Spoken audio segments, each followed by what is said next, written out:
अभी कई एक लोगों ने कहा कि 35% जो यहाँ के अमीर आदमी हैं उन्होंने अपनी नागरिकता बदल ली, किसी देश में चले गए। थरूर साहब, आप तो बहुत दिन विदेश में रहे हैं। डॉम टैक्स के बाद यूके का क्या हाल है? 50% लोगों ने, अमीर लोगों ने वहां का जो है नागरिकता छोड़ा है।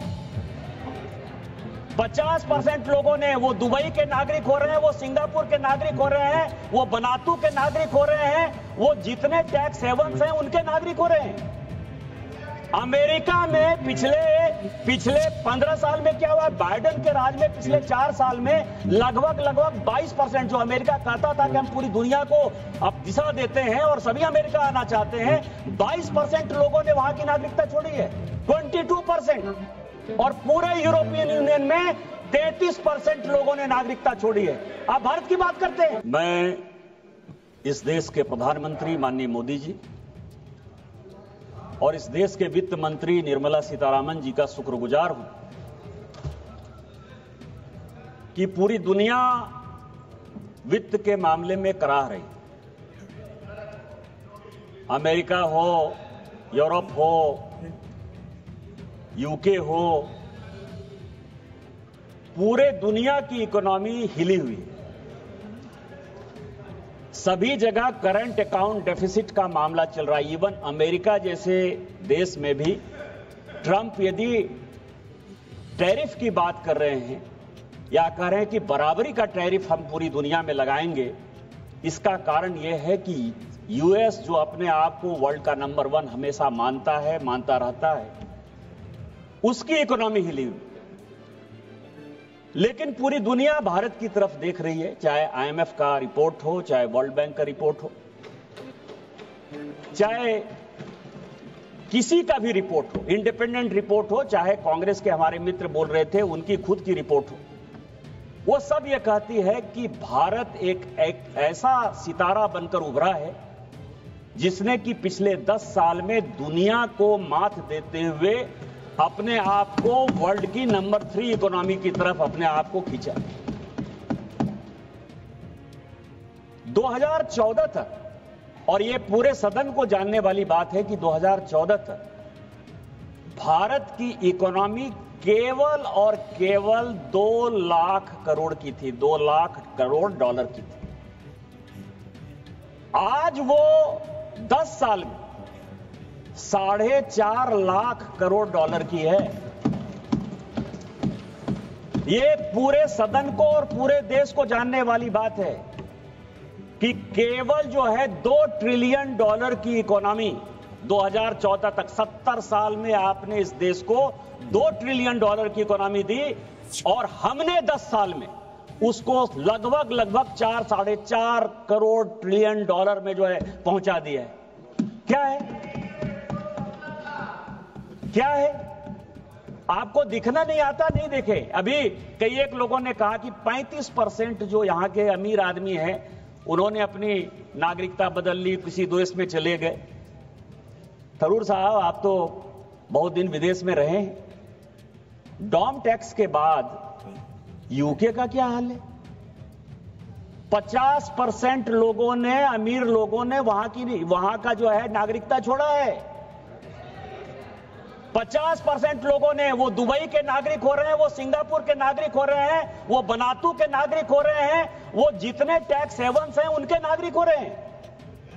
अमेरिका में पिछले 15 साल में क्या हुआ? बाइडेन के राज में पिछले 4 साल में लगभग 22% जो अमेरिका कहता था कि हम पूरी दुनिया को अब दिशा देते हैं और सभी अमेरिका आना चाहते हैं, 22% लोगों ने वहां की नागरिकता छोड़ी है।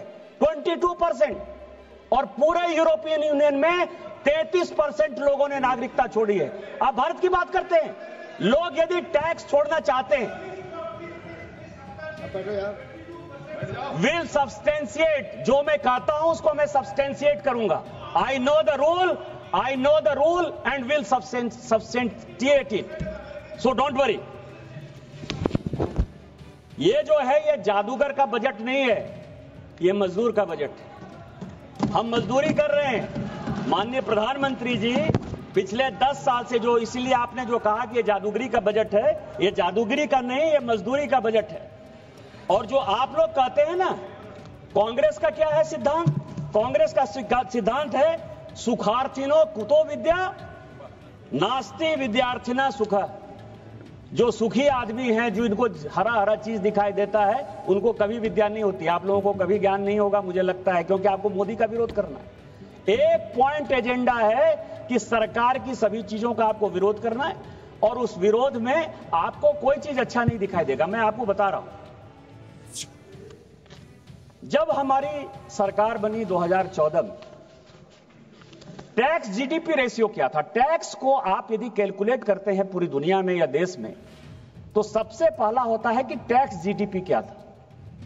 टैक्स जीडीपी मैं बताता हूं कि 2009 में टैक्स जीडीपी रेशियो था 6.8, 2010 में यह चला गया 6.7, 2010 में यह चला, 2011 में चला गया 6.6, 2012 में चला गया 6.5। जब हमने चार्ज लिया, टैक्स जीडीपी रेशियो 6.5 था। क्यों? वाजिद अली का सामना था, लखनऊ विलासिता के रंग में डूबा हुआ था, सारे के सारे करप्शन जो है भरे पड़े थे, किसी के ऊपर जो है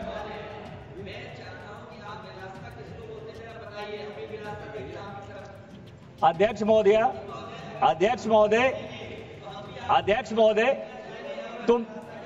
मैंने तो एक कहानी का जिक्र किया।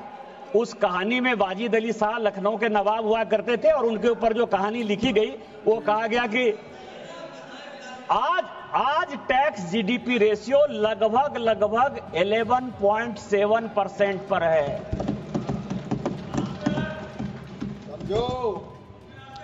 मध्यम वर्ग को 12 लाख का जो है, जो सैलरीड क्लास है, उसको 12 लाख और उसके एग्जेम्पशन को यदि जोड़ लें तो लगभग 13 लाख का जो है हमने फायदा पहुंचाया है। और सारे परेशानी की जड़ इस पूरे बजट में, पिछली बार मैंने बजट का भी भाषण सुना और अभी भी मैंने फाइनेंस बिल पर भाषण सुना, वही बोन ऑफ कंटेंशन है। आज आप टैक्स कंसेशन, टैक्स रिबेट, मध्यम वर्ग, गरीब सबकी बात करते हैं। कभी आपने देखा कि आपके जमाने में क्या हुआ? मैं कई एक बजट स्पीच लेकर आ रहा हूं। मैंने सोचा कि 10-10 साल के अंतराल पर जो इस देश में बजट स्पीच हुए हैं उनको जरा अध्ययन किया जाए। 1954 में मैं सीडी देशमुख साहब का बजट स्पीच लेकर आया। उन्होंने कहा कि हमने एक एग्रीमेंट किया है वर्ल्ड के साथ कि 86.7% से ज्यादा जो है इनकम टैक्स हम लोगों के ऊपर नहीं दे सकते हैं, इसलिए 40,000 से ऊपर, यह सबको जानने वाली बात है कि 40,000 से ऊपर जिन लोगों को टैक्स लगता है उनको हम 92.5% टैक्स ब्रैकेट में रखते हैं। इस देश में 92.5% टैक्स था 1954 में, 92.5%। 1964 का बजट स्पीच लेकर आ रहा हूं मोरारजी भाई का। 1964 इनकम टैक्स कितना था? 50,000 से ऊपर लोगों को लगभग 94%। और फिर मैं 1973 का श्रीमती इंदिरा गांधी जी का बजट स्पीच लेकर आया हूं 1973 में। वो कह रही है कि 94% से कम में काम नहीं चलेगा। और फिर मैं बीपी सिंह साहब का बजट स्पीच लेकर आया हूं राजीव गांधी जी के समय 86 में, 62.7%। आपने क्या किया गरीबों के साथ, मिडिल क्लास के साथ? बताओ। हम क्या कर रहे हैं? हमने 13 लाख रुपया जो सैलरीड क्लास का है उसको हमने कहा कि आपको 1 रुपया टैक्स नहीं देना पड़ेगा। और यदि एक परिवार में 4 लोग हैं, 4 लोग कमाते हैं, यदि हस्बैंड है, वाइफ है, उसके बच्चे हैं, तो लगभग आप समझिए कि 50 लाख से ऊपर किसी को टैक्स नहीं लगेगा। और कौन ऐसा परिवार है इस देश में? कुछ लोगों को छोड़ दीजिए, 2%, 3% को, जिसके यहां की 50 लाख से ज्यादा इनकम है। आप क्या बात करेंगे? दूसरा मैं लेकर आया हूं कॉर्पोरेट। अभी बहुत बड़ी बात कही कॉर्पोरेट। इस देश को जानने वाली बात है कुछ चीजें। 1966 में रिलायंस, हमारे सरकार को बहुत कहा जाता है कि अडानी की सरकार है, अंबानी की सरकार है। जब अपोजिशन में, जब कांग्रेस इधर थी, जब कांग्रेस थी तो हम भी कहते थे कि ये टाटा की सरकार है, बिरला की सरकार है। इस देश में जानने वाली बात है कि 1966 में रिलायंस इंडस्ट्री आई, 66 में, और 98 तक मैं ऑन रिकॉर्ड ये बात कर रहा हूं मिस्टर कार्ति चिदंबरम, 98 तक रिलायंस इंडस्ट्री 1 रुपया टैक्स नहीं देती थी इस देश। ऑन रिकॉर्ड कर रहा हूं मैं। 87 में उनको परेशान करने के लिए माननीय Rajiv Gandhi ji minimum alternative tax mat लगाया 1987 में, और 88 में उसका इंप्लीमेंटेशन रोक दिया। 88 में बेनामी ट्रांजैक्शन एक्ट लाया राजीव गांधी जी ने, 88 में। इस देश को जानने वाली बात है, बेनामी ट्रांजैक्शन एक्ट, बेनामी प्रॉपर्टी को रोकने के लिए उसका रूल जो है माननीय अध्यक्ष महोदया, उसका रूल जो है 2011 तक नहीं बना, 2011 तक नहीं बना। और आप जिस टैक्स की बात कर रहे थे शशि थरूर साहब, ये बात फैक्ट है कि 48 लाख। हाँ बोलिए बोलिए बोलिए, मैं बैठ जाता हूं, बोलिए। बजट पेश किया तो नाम नहीं लगा। बोलिए कौन सा पॉइंट है, नहीं पॉइंट बताइए ना, ये पॉइंट बताएंगे ना। नंबर 2 मैडम 352 स्वर्गीय प्रधानमंत्री पर ये जो आरोप लगा रहे हैं कि एक विशेष कंपनी के मद्देनजर रखते हुए एक सरकारी कानून लाया गया है, ये पूरी तरीके से उनके छवि को धूमिल करने का माननीय कोई आरोप नहीं लगा रहे। निशिकांत जी कोई आरोप नहीं लगा रहे हैं। फैक्चुअल पोजीशन देना कोई आरोप नहीं होता। फैक्चुअल पोजीशन देना कोई आरोप नहीं होता है। ऑन रिकॉर्ड है, कुछ होगा तो मैंने सभापति महोदया कोई आरोप नहीं लगाया। मैंने कहा कि माननीय पूर्व प्रधानमंत्री राजीव गांधी जी, मैं उनका बहुत सम्मान करता हूं और सम्मान करना भी चाहिए, इस देश के प्रधानमंत्री रहे। मैंने कहा कि उन्होंने 1987 में मैट लाया, उसका इंप्लीमेंटेशन रोक दिया। मैंने यह कहा कि 88 में वो बेनामी ट्रांजैक्शन एक्ट लेके आए, और जो कोई भी यहां कानून बनता है उसका एग्जीक्यूटिव ऑर्डर निकलता है, रूल्स निकलता है। 2011 तक ये रूल्स नहीं बने। मैंने तो केवल इतनी बात कही कि जब आप कोई एक्ट बनाते हो तो उसका रूल बनाओगे ना, उसको इंप्लीमेंट करोगे ना। उन्होंने 48 लाख करोड़ की बात की है मैडम। ये जो टैक्स है ये केवल दुनिया को दिखाने के लिए आप टैक्स पे रेट करते हो, और किसी के ऊपर मैं आपको बताऊं कि उसमें से 48 लाख करोड़ का जो टैक्स बाकी, उसमें 43 लाख करोड़ रुपया जो नोशनल है, जो आपने कहा कि यदि आ जाता तो फिस्कल डेफिसिट कम हो जाता। मिस्टर थरूर, मैं आपको बताऊं, उसमें एक जो बिल है लगभग 1,10,000 करोड़ का हसन अली का। हसन अली कौन था? काशीनाथ टपोरिया कौन था? एक घोड़ा का व्यापार करने वाला आदमी जिसने कि 2007 तक कोई इनकम टैक्स नहीं दिया। 7 में आप उसके यहां रेट करते हो पूना का, और उसके ऊपर जो है चार्ज लगाते हो, और वो टैक्स आप कहते हो कि कभी 74 लाख करोड़ रुपया देना है, कभी कहते हो कि नहीं 1,10,000 करोड़ रुपया देना है।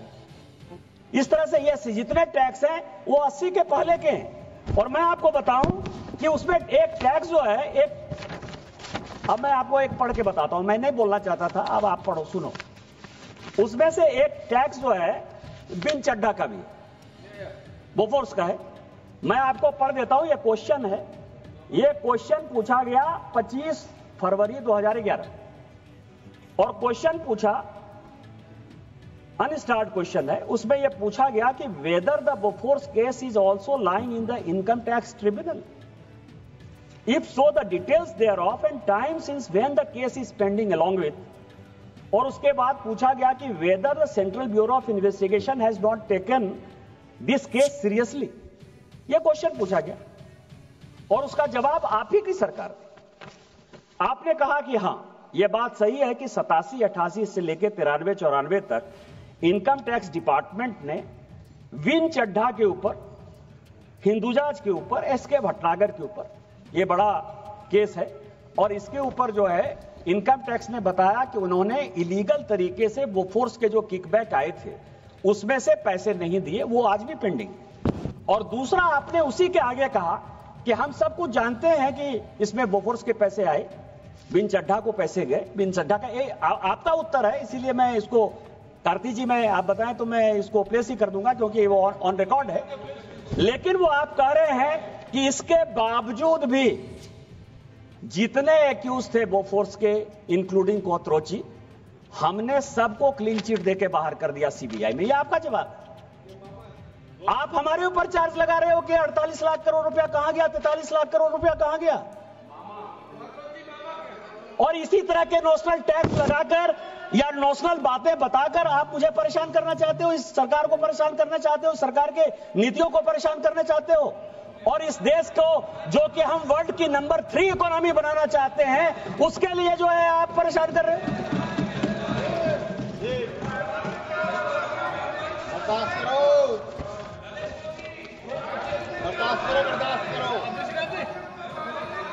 जी जी, ये भर्तरी माता साहब कुछ बोलो।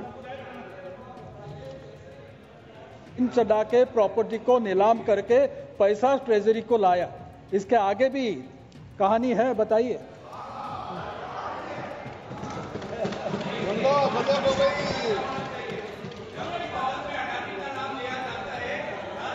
कुछ भी रिकॉर्ड में नहीं जाएगा। सभापति महोदया, सभापति महोदया, प्लीज बैठिए बैठिए। सभापति महोदया, भर्तरी माताब साहब इस सदन के सबसे सीनियर एमपी हैं। संजोग से हम लोगों को जो है प्रोटेम स्पीकर के तौर पर उन्होंने शपथ भी दिलाया।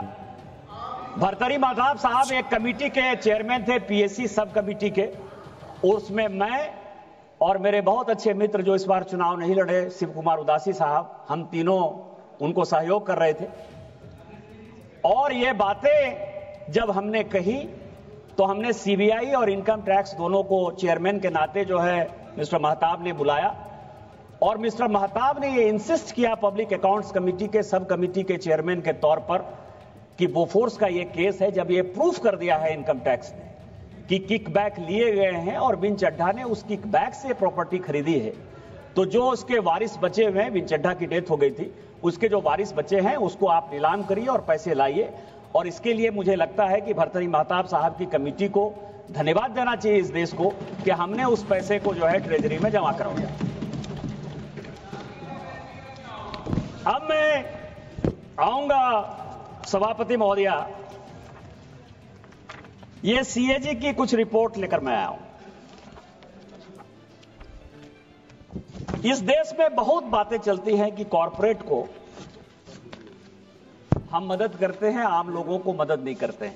एक रिपोर्ट जो है ये रिसिप्ट ऑफ बजट 13-14 जिस साल की हम लोग सरकार से आए, ये भारत सरकार का रिपोर्ट है। भारत सरकार जो क्या होता था कि जब मैं पहली बार एमपी बनकर आया, यहां तो हमसे बहुत सीनियर लोग हैं, एक चैप्टर जो है, एक बुक हम लोगों को मिलता था रेवेन्यू फॉरगॉन का। कॉर्पोरेट को कैसे फायदा पहुंचाया जाता था ये मैं आपको बताऊं। और ये सीएजी की रिपोर्ट जो मैं कह रहा हूं, ये सीएजी की रिपोर्ट जो लेके आया हूं मैं, वो ये दिखा रहा है कि इस देश में कॉर्पोरेट टैक्स लगभग 33%, जो 2004 से लेकर 14 तक यूपीए चलाती रही, 4 से 14 तक 33%। सेस की बात की अभी मिस्टर थरूर ने, तो सेस को यदि मान लेंगे तो टोटल वो टैक्स बढ़ता था 38.9 के आसपास। सीएजी कह रहा है कि 10 साल में किसी भी कॉर्पोरेट में उसने 400, इस देश के 400, ये 13-14 की रिपोर्ट है, 400 बड़े इंडस्ट्रियल हाउस का जो है नाम दिया, उसका जो टैक्स था वो केवल 22.3% था। 22% से ज्यादा कॉर्पोरेट ने कभी इस देश में टैक्स ही नहीं दिया 2014 तक। हमने क्या टैक्स दिया? हमसे आपने कभी 40% वसूला, कभी 30% वसूला, कभी 25% वसूला। 3 लाख 4 लाख के बाद जो है, जो गरीब आदमी है वो भी टैक्स देना शुरू कर दिया। कभी अपने गिरेबा में झांके हैं। और ये आपका रिसिप्ट है, रेवेन्यू फॉरगॉन का एक पेपर आता था, हम सभी ने इसको पढ़ा। जब बजट पेपर तो उस वक्त आता था, अब तो डिजिटल कर दिया है ओम बिरला साहब ने।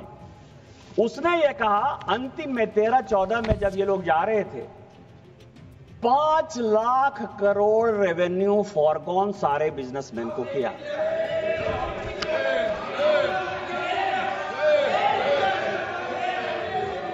दिस इज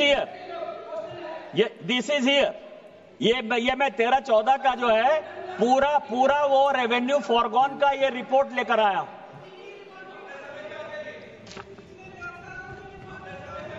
तो मैं ये कह रहा हूं कि अध्यक्ष महोदया, इन लोगों को इस बजट में कुछ चीजें दिखाई नहीं देती। मैं केवल तो आपको आईना दिखा रहा हूं, मैं और कुछ नहीं बोल रहा। मैं तो संजय की तरह सारी बातें जो है बता रहा हूं। यदि आप सुनना चाहते हैं तो सुनिए, नहीं सुनना चाहते हैं मैं क्या करूं। अब रोजगार की बात कर रहे हैं, कि इस बजट में रोजगार के लिए क्या क्या है। आप लोग सबसे ज्यादा चिंता जो है उसी पर कर रहे हैं। मैं रोजगार पर ही आता हूं।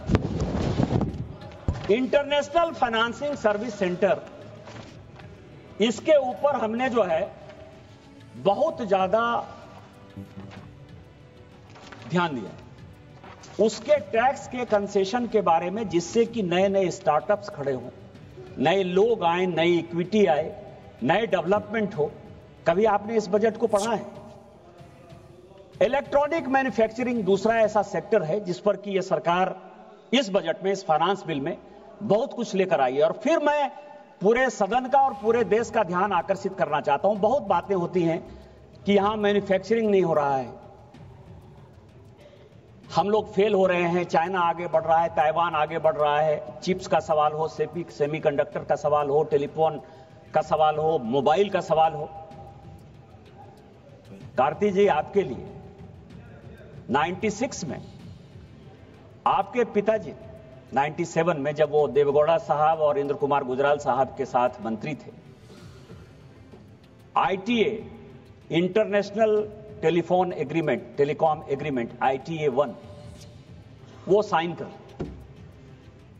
और पूरी दुनिया में 194 कंट्री है, अब तो 195 हो गया है। 195 कंट्री में केवल 17 कंट्री सिग्नेटरी थे। बाद में वो बढ़कर 29, इवन चाइना भी उसका सिग्नेटरी नहीं था। चाइना भी उस एग्रीमेंट का पार्ट 2003 में हुआ। और हमने क्या एग्रीमेंट कर लिया? हमने एग्रीमेंट कर लिया कि 2004 तक ये जितने इलेक्ट्रॉनिक्स हैं, टॉयज हैं, हार्डवेयर हैं, सॉफ्टवेयर हैं, चिप्स हैं, सेमीकंडक्टर हैं, कहीं से भी लेके आ जाइए, हम 0 ड्यूटी लेंगे। पूरी कस्टम ड्यूटी एबॉलिश कर दी। ये एग्रीमेंट साइन कर लिया। मैं उस कमेटी का चेयरमैन हूं, मिस्टर थरूर इसके पहले उस कमेटी के चेयरमैन थे, प्रताप राज यादव थे। हम लोग लगातार मेहनत कर रहे हैं, लगातार सरकार को कह रहे हैं। मैं शशि थरूर साहब का धन्यवाद दूंगा कि उन्होंने भी इस बात के लिए लगातार कहा कि ITA 1 से भारत को कैसे निकलना है। हम चाहकर भी ITA 1 से बाहर नहीं निकल पा रहे हैं, लेकिन यही इस देश के प्रधानमंत्री थे और निर्मला सीतारामन जी थी कि 2015 से पूरी दुनिया ITA 2 को साइन करने के लिए कह रही है। और हमने कहा कि हम किसी कीमत पर नहीं करेंगे, क्योंकि हमारी मैन्युफैक्चरिंग को बढ़ावा देना है। और जब आप रोपा पेड़ बबूल का आम कहां से हो? आपने जब 0% कस्टम ड्यूटी साइन कर लिया तो उसमें एक्साइज नहीं लगेगा, उसमें कस्टम नहीं लगेगा। इसके बाद क्या हो गया? पूरी की पूरी, इवन जो गणेश जी की प्रतिमा है या जो हम दिवाली में चुलबुलिया बल्ब लगाते हैं, तो वो भी चाइना से आ रहा है। ये सब आपकी देन है। और आप मुझे कहोगे कि हम क्यों नहीं कंपीट कर पा रहे, लेकिन इस बजट में हमने इलेक्ट्रॉनिक्स और मैन्युफैक्चरिंग को बढ़ावा देने के लिए, स्टार्टअप्स को बढ़ावा देने के लिए हमने एक बड़ा कदम उठाया। दूसरा, इस देश में 2 चीजें हैं। हाँ, लीजिए, समय लीजिए।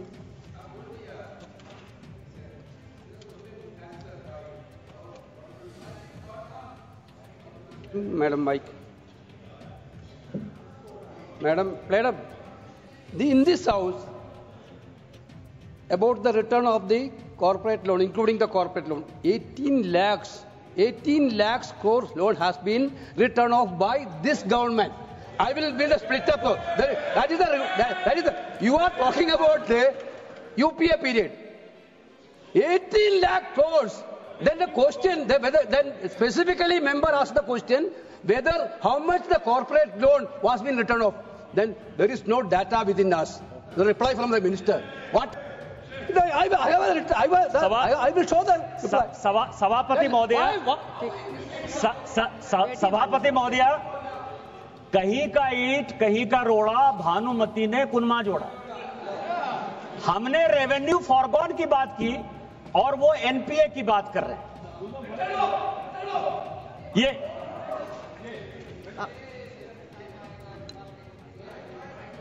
Honorable Member of Parliament, but going on the written off makes me feel a bit worried, because n number of times in this house we have said what is written off as opposed to waive off. Written off is not as if it's a giveaway. We are following up with cases. 1 minute. I've heard you. You should hear me. Madam, I think you should listen. KC Venugopal ji, you're a senior member. I heard you, and I'm trying to say I'll answer, but I'll also want to explain it much before my turn comes to answer. Kindly hear, just patiently hear.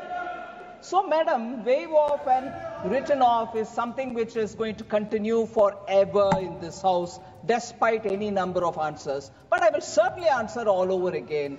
First of all, when responding in the name of waive off and written off, when Honorable Member Nishikant Dubey is talking about revenue foregone related matter, they are not counterpoints. That's one thing, this is another. On this, I will certainly give my answer. Nishikant जी, माननीय। यहाँ tax की बात हो रही है, banking की बात नहीं हो रही है। मैं फाइनेंस बिल पर बात कर रहा हूं। और इस देश के बड़े सीनियर नेता हैं वेणुगोपाल साहब, मैं बहुत आदर करता हूं, हमारे पब्लिक अकाउंट्स कमेटी के भी चेयरमैन हैं। रिटर्न ऑफ, बैंक का रिटर्न ऑफ और रेवेन्यू फॉरगॉन, ये दोनों बड़े डिफरेंस है। इसके बारे में डिफरेंस, और उसके बारे में जब वो जवाब देंगी तो जवाब देंगी। लेकिन मैं इतना कह सकता हूं कि कई एक चीजें उसमें फोनो बैंकिंग की है, फोन पर जो बैंकिंग होती थी वो माननीय मोदी जी ने 2014 में रोक दिया है, उसके कारण ये हुआ है। लेकिन मैं आप वो बताएंगे, जवाब देंगे।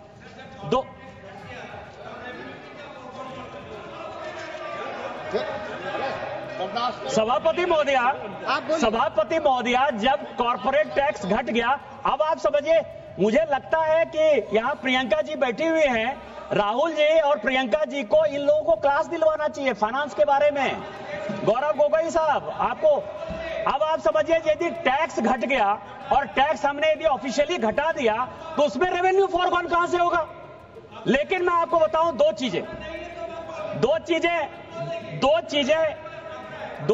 बहुत ही इंपॉर्टेंट है।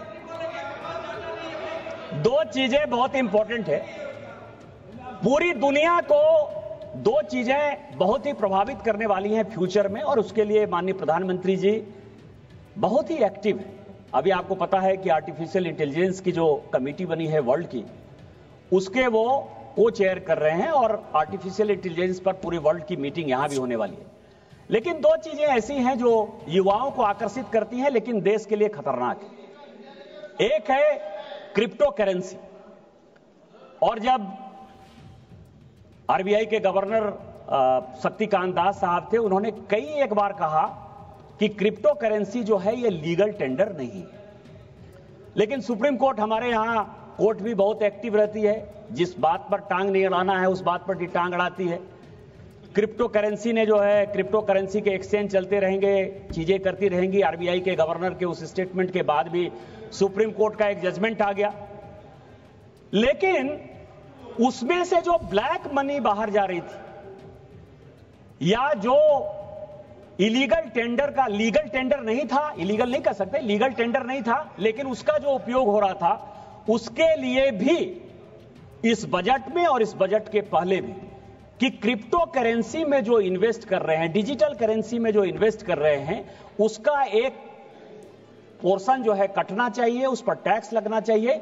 यह भी इस बजट में प्रावधान है। इसके लिए मैं वित्त मंत्री जी का जो है बधाई देना चाहता हूं, धन्यवाद देना चाहता हूं कि आपने इसको लिया।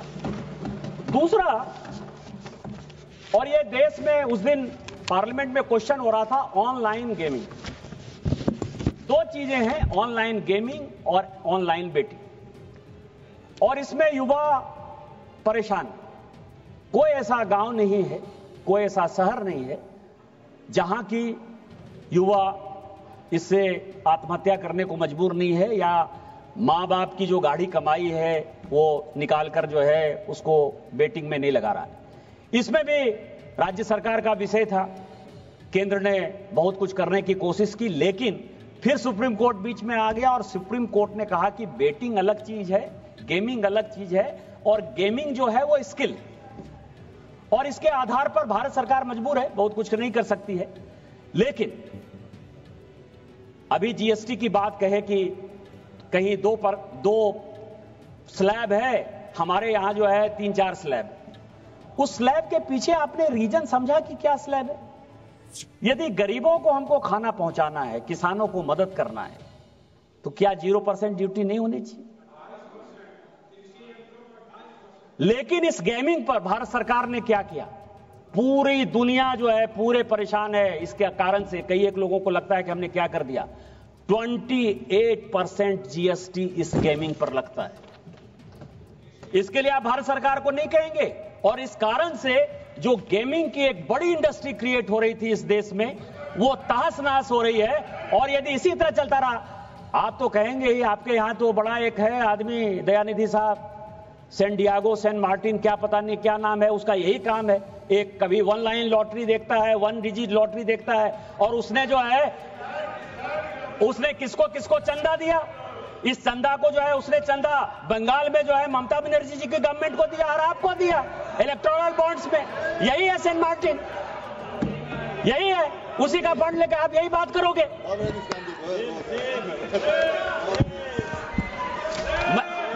मुझे इलेक्टोरल बॉन्ड्स जो है,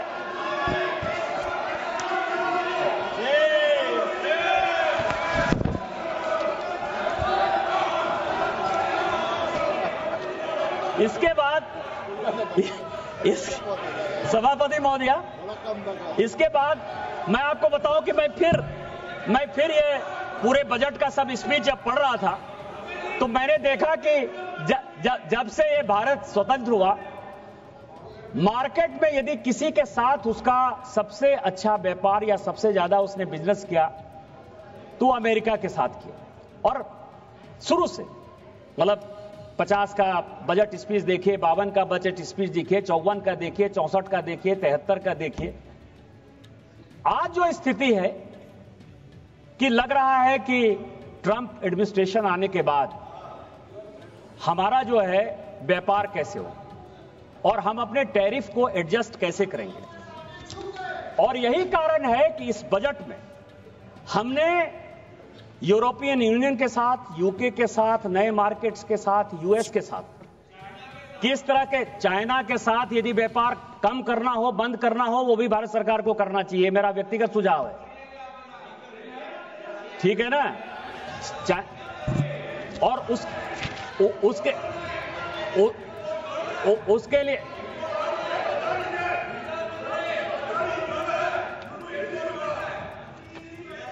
उसका भी मैं रिपोर्ट लेकर आया हूं। मुझे पता था कि आप चाइना चिल्लाओगे। 2014 में हमारा और चाइना का जो ट्रेड बैलेंस था ना, वो 22% ऊपर था। और जब कोरोना हुआ ना 21-22-23, तो वो -9.67% था। चिल्लाने से कुछ नहीं होता है गौरव जी, समझने से होता है, समझदारी से होता है, जानकारी से होता है। हम मजदूरी करते हैं, पढ़ते लिखते हैं। आपको पता है विद्यार्थी के 5 गुण क्या होते हैं? काक चेष्टा, बको ध्यानं, स्वान निद्रा तथैव च, अल्पाहारी गृह त्यागी, विद्यार्थी पंचलक्षण। जब ये 5 चीज आप में होगा ना, तो आप सीखोगे। यदि 5 चीज नहीं होगा, कौवे की तरह चेष्टा होनी चाहिए, काक चेष्टा, बको ध्यानम, बगुला की तरह ध्यान होना चाहिए, स्वान निद्रा, कुत्ते की तरह जो है नींद होनी चाहिए, अल्पाहारी, कम खाना चाहिए, और गृह त्यागी, घर छोड़ के मतलब पूरा दिन रात जो है बिजनेस मतलब अपने क्षेत्र के जनता के बीच में लगोगे तो उसके बाद समझ पाओगे। यदि ये 5 गुण नहीं होगा तो नहीं सीख पाओगे आप।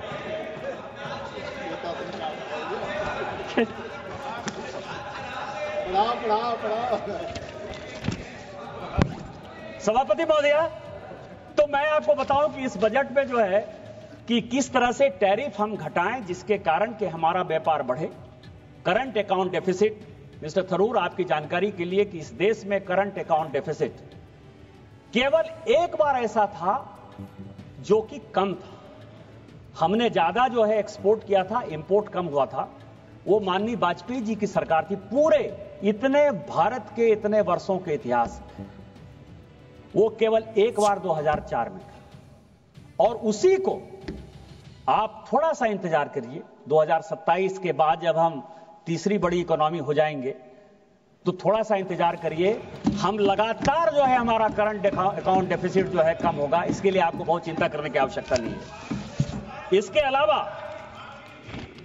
अलावा इस देश में टीबी की बीमारी है, कैंसर की बीमारी है, आयुष्मान भारत का एक बड़ा प्रोग्राम भारत सरकार कर रही है।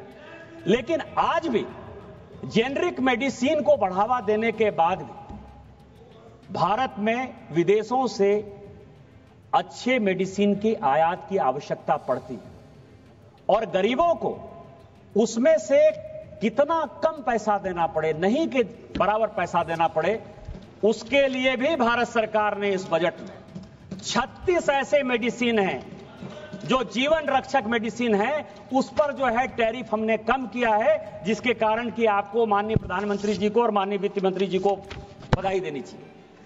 किसान के लिए मछली पालन, हम जब एक्सपोर्ट करते हैं किसानों की आय दुगनी होनी चाहिए। किसानों की आय की दुगनी में आप पोल्ट्री के लिए, आप फिशरीज के लिए, इसको आप मानोगे कि नहीं मानोगे? दूध के लिए मानोगे कि नहीं मानोगे? लेकिन ऐसे तो नहीं होगा। तो मछली पालन के लिए जिस इक्विपमेंट की आवश्यकता है, जिन चीजों की आवश्यकता है, जिसमें कि हम वर्ल्ड में जो है नंबर 1 एक्सपोर्टर बन पाए मछली पालन के लिए, उसका भी इस बजट में जो है एक बड़ा जिक्र है कि हमने उसकी टैरिफ ड्यूटी को जो है कम किया है।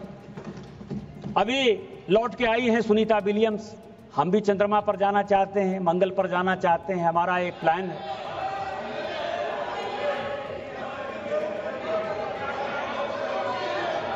अभी चंद्रमा पर नहीं गए क्या? आप फिर देखिए। अरे इस देश के वैज्ञानिक के लिए तो कम से कम हल्ला गुल्ला नहीं करो। हम मनुष्य को लेकर चंद्रमा पर जाना चाहते हैं, मंगल पर जाना चाहते हैं। उसके लिए स्पेस सेक्टर को बढ़ावा देने के लिए इस बजट में हमने जो है टैरिफ को घटाया है। इतना भी नहीं सुनना चाहते हो? बांग्लादेश में आज का ही न्यूज है कि 140 इंडस्ट्री उसकी टेक्सटाइल में जो है बंद हो गई। हमारे पास मौका है। बांग्लादेश के जो हालात हैं, पूरे यूरोप के जो हालात हैं, लेबर के जो फोर्सेस हैं, हमारे जो स्किल्ड लेबर हैं, बुनकर हैं, जो हमारा काम करते हैं, चाहे हमारे गोड्डा का सिल्क हो, चाहे भागलपुर का सिल्क हो, चाहे बनारस का सिल्क हो, चाहे चंदेरी की साड़ी हो, चाहे कश्मीर का हो, वो सब जो है चंदेरी मध्य प्रदेश में है। उन सबों के लिए हमने जो है इस तरह का स्ट्रीमलाइन किया है टैरिफ को, जिसके कारण कि ये हैंडलूम सेक्टर बढ़े, बुनकर बढ़े। और बुनकर में आप लोगों को मुसलमानों का भी वोट नहीं चाहिए, ज्यादातर तो बुनकर मुसलमान ही हैं। काहे चिल्लाते हो भाई? सबका साथ, सबका विकास, सबका विश्वास, सबका प्रयास, इसमें माननीय मोदी जी भी चल रहे हैं और हम सब ये काम कर रहे हैं, तो ये भी समझने को तैयार नहीं हो आप।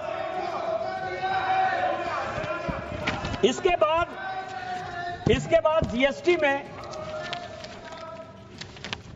बस 4-5 मिनट में मैं खत्म करूंगा। जीएसटी में अभी कहा गया कि जीएसटी रैशनल होना चाहिए।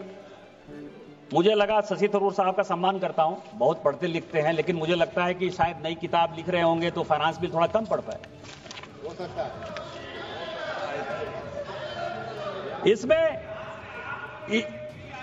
इसमें मैं आपको बताऊं कि पूरे फाइनेंस बिल में पूरे फाइनेंस बिल में amendment in section 2 of CGCC act 2017, इसमें हमने क्या रेशनल करने के लिए किया है। दूसरा अमेंडमेंट हमने किया है सेक्शन 12 और 13 में हमने अमेंडमेंट किया है। Amendment in section 17 of GST act 2017, चूंकि बहुत बड़ा अमेंडमेंट है, इसलिए मुझे लगा कि पूरे हाउस को बता दूं, क्योंकि GST पर सभी लोग चर्चा करते हुए इसकी बात करेंगे। सेक्शन 20 में हमने अमेंड किया है, सेक्शन 34 में हमने अमेंड किया है, सेक्शन 38 में हमने अमेंड किया है, सेक्शन 39 में हमने अमेंड किया है, सेक्शन 107, 112 में हमने किया है, सेक्शन 122 में किया है, सेक्शन 148 में किया है, सेक्शन शेड्यूल 3 में किया है। इतने अमेंडमेंट करने के बाद भी यदि आपको लगता है कि हम लोगों ने इस पर काम नहीं किया, तो मैं आपको क्या कर सकता हूं। मैं इतना ही आपको कह सकता हूं कि माननीय प्रधानमंत्री जी हमेशा कहते हैं कि जिस दिन से चला हूं मेरी मंजिल पर नजर है, जिस दिन से चला हूं मेरी मंजिल पर नजर है, आंखों ने कभी मील का पत्थर नहीं देखा। इस नए ऐतिहासिक फाइनेंस बिल के लिए मैं इस देश के प्रधानमंत्री माननीय वित्त मंत्री का शुक्रगुजार हूं कि उन्होंने मध्यम वर्ग के लिए, गांव के लिए, गरीब के लिए, किसान के लिए, सबके लिए एक बड़ा प्रयास किया है। और हम 2027 तक इस दुनिया की तीसरी इकोनॉमी और 2034 से लेकर 40 के बीच में नंबर 2 और नंबर 1 की इकोनॉमी बनेंगे। इसी विश्वास और इसी विकास के साथ जय हिंद, जय भारत। माननीय सदस्य श्री